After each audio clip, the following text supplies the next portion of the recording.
Assalamualaikum warahmatullahi wabarakatuh. Masih bersama saya Ki Raka Pamungkas. Di sini saya mau bahas tentang hipnotis. Karena banyak orang yang bilang hipnotis tersebut ada ilmu hitamnya kah? Atau gimana kah? Oke, jadi hipnotis merupakan kata yang menjadi momok di Indonesia. Banyak orang sering menggantikan hipnotis sebagai ilmu hitam atau mengartikan sebagai ilmu hitam. Oke, tetapi apakah benar tentang ilmu hitam tersebut yang berada di hipnotis? Kita bahas di channel Hipnotis Supranatural Indonesia. Lanjut. Banyak orang awam yang ketika mendengar kata hipnotis lalu mengkait-kaitkan dengan kejahatan atau manipulasi, pengendalian pikiran dan sebagainya. Sebenarnya, faktanya jika Anda mempelajari hipnotis secara benar, Anda pasti akan menemukan bahwa hipnotis merupakan fenomena normal, alamiah. Dan kenapa hipnotis dikaitkan dengan ilmu hitam? Kenapa? Karena Indonesia sangat lekat dengan berbagai tradisi klasik. Ketika keilmuan hipnotis muncul dan ramai di berbagai media dan banyak orang yang tidak memahami struktur hipnotis merasa ada yang janggal dengan fenomena hipnotis tersebut. Bayangkan. Oke? Bayangkan saja, jika Anda melihat seseorang dihipnotis dan mau melakukan apapun perintah sang hipnotis, mungkin Anda berpikir, ya ini menggunakan bantuan jin. Atau yang lainnya. Karena secara alamiah kita pasti berpikir bahwa tidak mungkin orang mudah diperintah seperti itu. Pasti seperti itu, betul. Tetapi faktanya hipnotis tidak perlu menggunakan bantuan jin. Hipnotis tidak perlu pakai bantuan jin. Oke? Semua hipnotis murni dengan teknik komunikasi atau kemampuan komunikasi diri kita. Terus ada orang tanya sama saya, apa buktinya hipnotis bukan ilmu hitam? Nah, ini adalah hal yang sering didebatkan bagi sebagian orang yang sudah yakin bahwa hipnotis menggunakan ilmu hitam. Mereka memiliki 1001 jawaban untuk mengatakan bahwa tidak ada jawaban lain selain hipnotis itu adalah ilmu hitam. Itu untuk orang awam yang dia tidak pernah belajar tentang hipnotis. Ya kebanyakan seperti itulah. Jika kita mau melihat lebih dalam dan mempelajari hipnotis secara benar, kita akan menemukan bahwa hipnotis merupakan kondisi alami di mana critical area terletak pada pikiran terbuka. Hipnotis. Sehingga informasi dapat masuk ke pikiran bawah sadar. Ketika suatu informasi sudah masuk, maka akan dijalankan.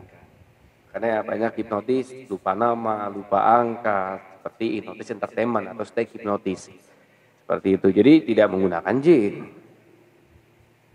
Oke, seorang nanya, apa sih critical area?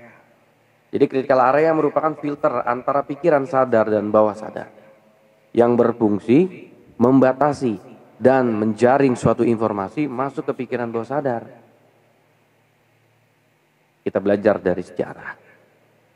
Sejarah hipnotis adalah catatan tentang perkembangan konsep, keyakinan, dan praktek yang berkaitan dengan fenomena trance atau hipnotis itu sendiri atau hipnoterapi dari zaman prasejarah sampai zaman modern. Karena hipnotis adalah fenomena alamiah, bukan hal-hal jin. Maka sejarah hipnotis juga berumur setua manusia. Sangat tua karena menggunakan pikiran. Pemanfaatan fenomenanya hipnotis untuk pengobatan dulu ya. Untuk pengobatan banyak hal lah yang bermanfaat di hipnotis ini. Dan itu sudah tercatat sejak ribuan tahun yang lalu, meskipun istilahnya hipnotis baru pertama kali dikenal oleh James Bright pada tahun 1842.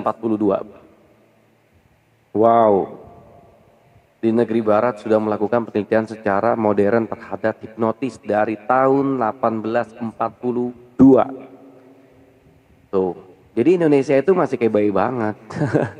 Masih baru-baru mengenal hipnotis. Jika dibandingkan dengan umur penelitian mereka, lalu apa kata mereka tentang hipnotis? Nah, menurut James Bright, singkat aja dah. Asal dan esensi dari kondisi hipnotis adalah konsentrasi mental, seperti dalam lamunan atau abstraksi spontan. Seperti itu. Kekuatan pikiran begitu terpikat oleh gagasan atau pemikiran tunggal. Tidur hipnotis adalah kondisi mental dan fisik yang berlawanan dengan keadaan yang mendahului dan menyertai tidur biasa. Jadi jangan samakan tidur biasa sama tidur sedang trance atau hipnotis.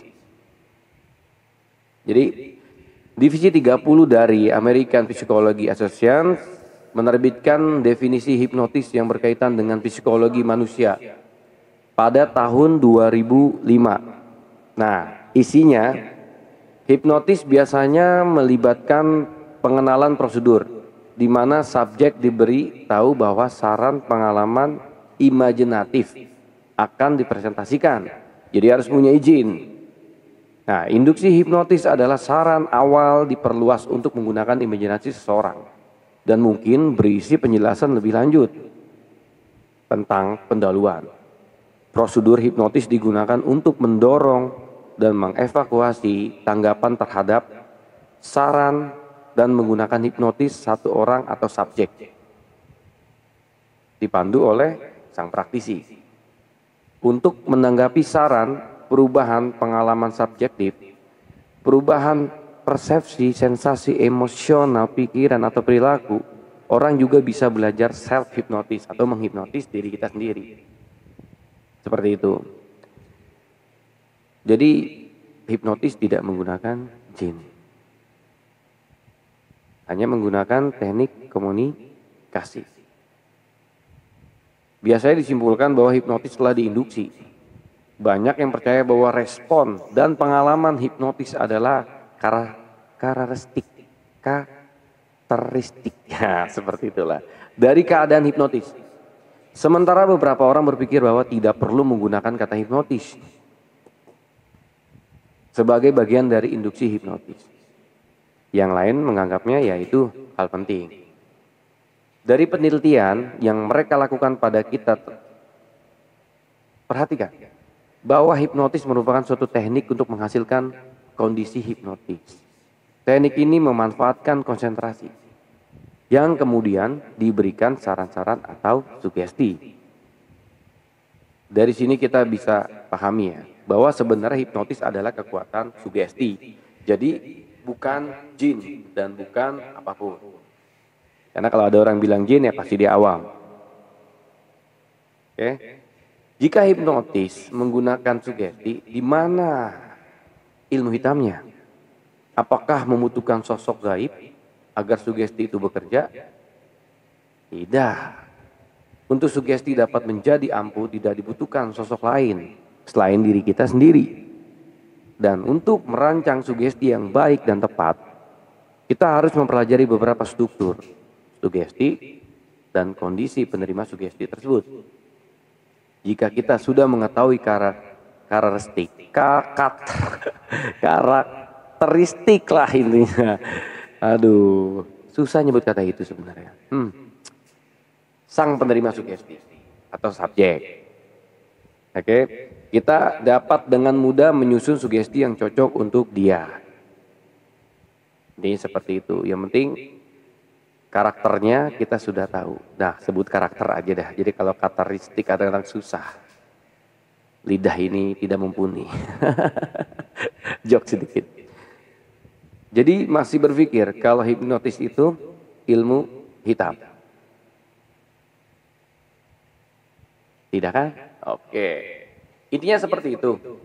Bahwa hipnotis bukan ilmu hitam. Karena banyak yang selalu bilang ke saya atau bilang ke praktisi-praktisi lain, wah hipnotis itu ilmu hitam. Hipnotis itu ilmu hitam, dilarang oleh agama, inilah itulah apalah dan banyak yang 1001 alasan orang awam bilang kalau itu adalah ilmu hitam. Makanya di live ini, di channel saya bahas semuanya.